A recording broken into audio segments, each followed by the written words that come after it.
So the subject matter of this video may seem entirely irrelevant to you, especially if you're not somebody who's invested in, I don't know, nerd lore.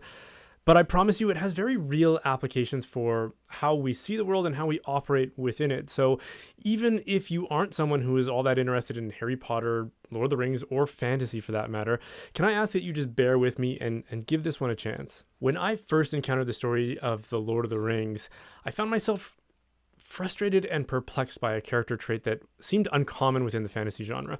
I couldn't figure out why Gandalf would just sit on his magical staff when he was in danger and when his company were in danger. And even when he did decide to help out, instead of shooting lightning or fireballs or some other elemental force at his adversaries, he would just start swinging a sword around, or worse, he would start clubbing people with his magical staff, which is kind of like if you had a gun or an assault rifle, instead of shooting your enemy with it, you just like throw it at them.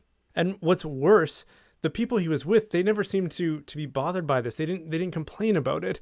I mean, if I was trapped in the mines of Moria with a host of goblins and cave trolls descending upon us, at that point at least, I would be like, okay, Mr. Wizard, I think you've allowed the plot tension to build up just enough here. Why don't you go ahead and diffuse that, and then we can get on with the story here. But they don't do that. They just assume, oh, we're going to have to hack and slash our way out of here. And Gandalf, meanwhile, he just doesn't use his magic. And again, when I first encountered these stories, I could not figure out why. By contrast, in the Harry Potter stories, they use magic for everything. They can't even do their dishwashing without putting a charm on a brush and some soap to do it for them, which I sympathize. If you could invoke supernatural powers to make life easier for you, you would probably do it like all the time. But two things happened to me in my life which helped me come to peace with Gandalf's apparent, absent-mindedness. The first is that I eventually, by no coincidence, adopted the same religion that J.R.R. Tolkien practiced, which was Catholicism. The second, which was a direct consequence of the first, was that I started to read and study in my spare time and came to the realization that modern conceptions of magic need a lot of correction.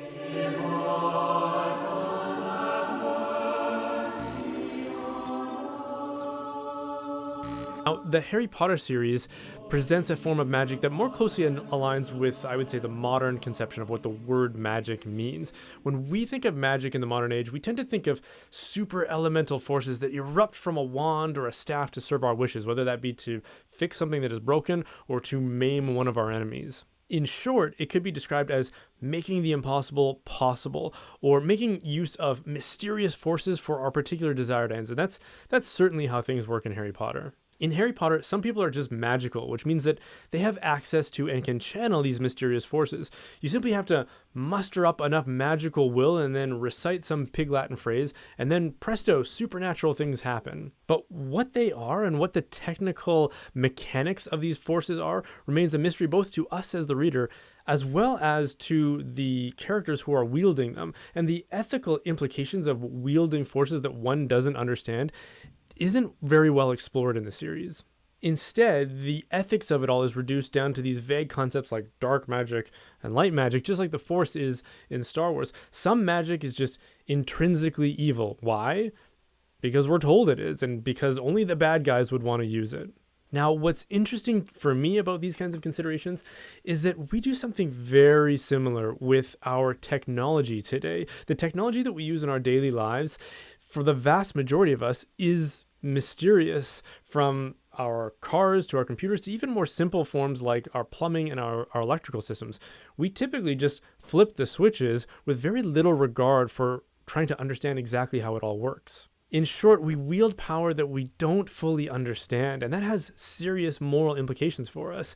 Think of all the creature comforts that we use on a daily basis and some of the seriously unintended negative consequences that arise from people using these things without fully understanding them. For example, burning fossil fuels has apparently, as we're told, created a climate crisis. And for those of us that are dependent upon those fuels, as well as the technology that relies upon them, we're now told that we have to seriously disrupt our way of life in order to push back against this potential catastrophe.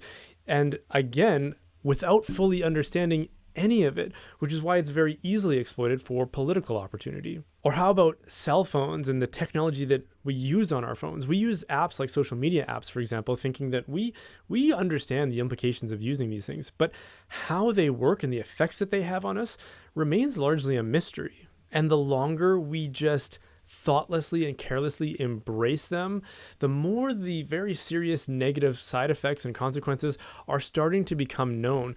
Anxiety, depression, narcissism, addiction, and a general avoidance of the very necessary human interaction that we all need to propel our well-being are just some of those negative side effects that we're starting to get a grip on now that it's too late to turn back. So in the context of what we're talking about here, I would want to revisit that definition of magic that we talked about before from something like making the impossible possible or wielding supernatural forces to something more like a knowledge of forces and abilities that are mysterious to the vast majority of people. And if that definition fits, then magic isn't just something from the movies or from our novels. Magic is a very real phenomenon in the world we live in. Like when Apple execs get on stage and promote some new product and they say, it's magic, that's not just hyperbolic. For 99% of the human population who has no idea how that technology works, it might as well be magic. Magic is a technology that exceeds the understanding of everyone except for a very select few who we could call wizards if it didn't sound so absurd,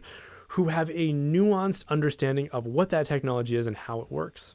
And this is what magic is in The Lord of the Rings. The magic that is wielded by the elves, by Saruman, by Sauron, and Gandalf is a technology and an understanding that they possess and others do not, because they are higher beings with a higher understanding. The difference between those who use magic ethically, like Gandalf and the elves, and those who do not, like Saruman and Sauron, is that the good guys only use magic or technology that they fully understand, as well as the implications of that technology, or what could be described as its teleos. Gandalf is an example of restraint, most especially when he is offered the ring. He refuses to take it because he knows he doesn't fully understand it. And anything that he doesn't fully understand, he acknowledges it could come to control him rather than him controlling it. Just like how our technology tends to control us.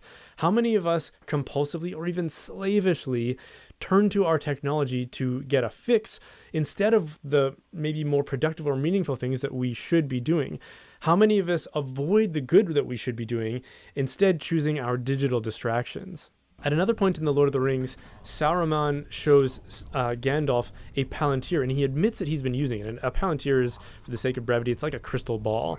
And Gandalf says, we shouldn't be using that. We don't fully understand it, or the potential unintended consequences that could come from using something we don't understand. And Gandalf is exactly right. Saruman, in his arrogance, thinks he should just be able to use any technology that he wants because he is blinded by his lust for power. He never stops to think if doing so could compromise his integrity or his agency. But Gandalf uses prudence and restraint in examples like this. Again, the difference between good and bad magic in The Lord of the Rings isn't based on some ambiguous notion like light or dark, but rather whether or not the person wielding that magic or technology has a sufficient understanding of how it works and what its purpose is. And again, this has massive implications and lessons for us to learn from. We use technology in the bad way all the time. Other people develop that technology with a different purpose and intention behind it, a different teleology.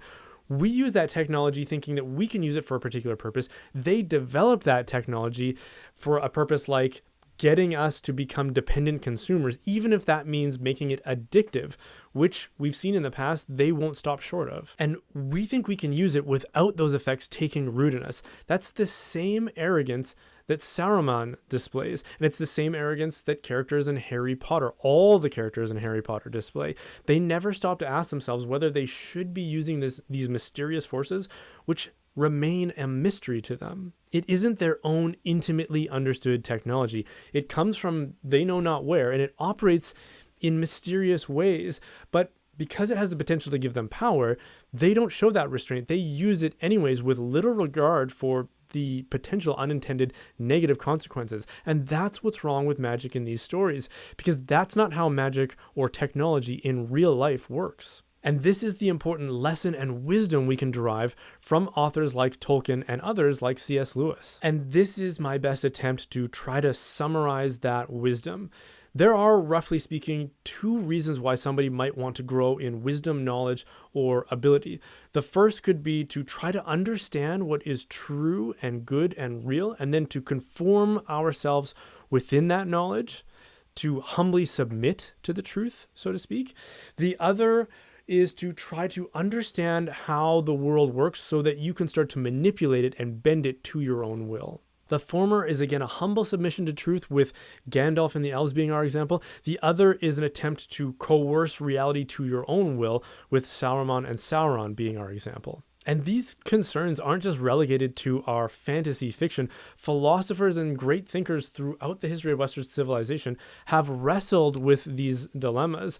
The ancient and medieval world saw it very clearly in the terms I just described, and their conclusions are what inspired the ethics of characters like Gandalf. In the modern age, science has become less a tool to understand and to live in harmony with truth and reality, and more a tool to try to bend elemental forces to our will. And this shift from the ancient or medieval approach to knowledge, which was about trying to live in harmony with truth, towards the more modern scientific understanding, which I just described, is probably best described by Karl Marx, who was the herald of communism. He said something like, philosophers have hitherto only tried to interpret the world in various ways. The point is to change it. The point is to change the world to fit our preconceived ideas about how it should operate. And that has always had fairly bad negative consequences, unintended negative consequences, that we should start to learn our lesson from. Hey, thanks for watching that. If you enjoyed it, then be sure to like and subscribe for more. And if you want to support the making of content like this, then please consider joining my online community, The Reinforcements. It's kind of like Patreon, but instead of being beholden to a big tech company, it's a website I built entirely myself, so there's no risk of us being censored or shut down or anything like that. There are hundreds of people who have already signed up, and our mission is to renew and reinforce the church. So if that's you, then come check it out. As an added bonus for certain tiers, I will also send you a gift box from Glory and Shine, which is a Catholic, family-owned and operated company. They make bath and body products. They're actually their beard balm I'm supporting, or I'm sporting right now. I'm not just a spokesperson, I'm actually a customer. So even if you don't join the Reinforcements, maybe check them out anyways. Glory and Shine, they're an amazing company.